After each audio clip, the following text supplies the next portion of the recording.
Hattie's IGA says in comparison to the major retailers, it employs more staff, allowing it to provide better customer service. Here at the Pioneer Clay Target Club, North Queensland sporting rivalry is on display with about 45 entrants from all across the region, all vying for gold medals. Pull! Despite the spectacular nature of this accident and the involvement of a goods train, emergency services say the driver suffered only minor injuries. Union officials say part of the current problem can be traced back to a change in ownership at Balderstone.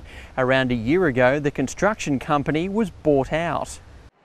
On Monday, the Unwind Cafe on Wood Street was busy. Even for a public holiday, it was busier than usual. When we opened, there was no facilities at all, so Coffee Club, most other cafes are closed because of it. Some of Unwind's competitors didn't even bother opening. From around 4 p.m. on Sunday, Telstra's mobile service in Mackay disappeared, taking with it EFTPOS services. Supermarkets, some of the worst affected. We've chosen to go with the manual EFTPOS system, so back to the old ching-ching. The outage catching out many shoppers. Supermarkets are more commonly used as banks these days than ever before in the past. ATMs at many banks themselves also went offline.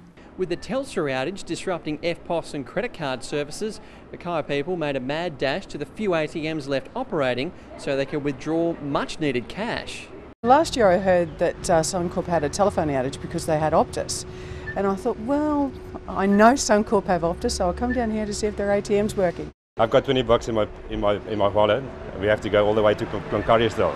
I have to go out west to get back to the mining camp, so I need cash because there's apparently no EFTPOS available. The Telstra outage also affecting check-in services at Mackay Airport. Some carriers forced to resume manual check-in. The service disruption combined with wet weather in the southeast resulting in cancelled and delayed services. It's just a roll-on effect. They're just putting the cancelled flights onto the next flights.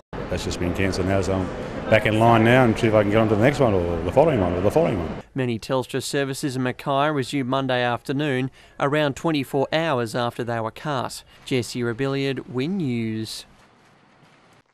On the fringes of the Blair Athol Mine, heavy trucks seen coming and going.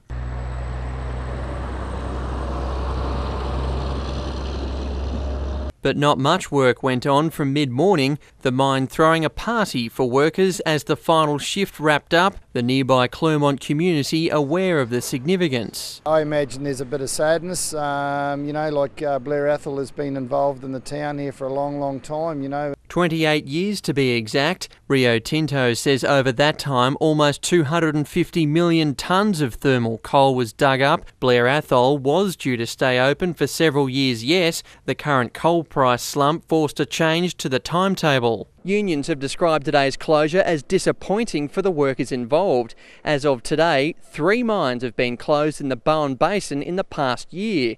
The CFMEU hopes 2013 sees a rebound in coal prices. Oh, it's slowed down. It's definitely slowed down, but I think it's at the bottom of the cycle. I think things will pick up. In the short term, Clermont worried about the loss of full-time residents. The big thing where I think the town will feel it is that 100% of the Blair Athol employees were employed and lived in town here. So, X amount of them will obviously be leaving. Rio Tinto says rehabilitation is going on progressively at the mine that will soon fade into history. Workers today getting a sweet memento of Blair Athol's namesake. Jesse Robilliard, Win News.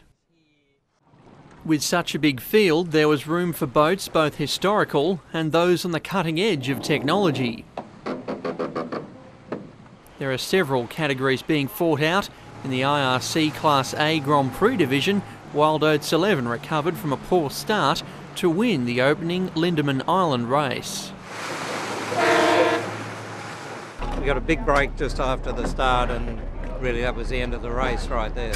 Also in with a chance in the same category, the Sydney-based Investec Loyal, but after being hampered by some gear failures, it came in second. We'll get better and better, I think. We didn't press the boat too hard today, but it was actually a good hit out. This year's Hamilton Island Race Week is a field of almost 200 boats. Many will be glad Team Vodafone has no one to race against. The multi-hulled Speed Demon started from dead last at the starting line. It mattered little. It passed the entire field to finish first.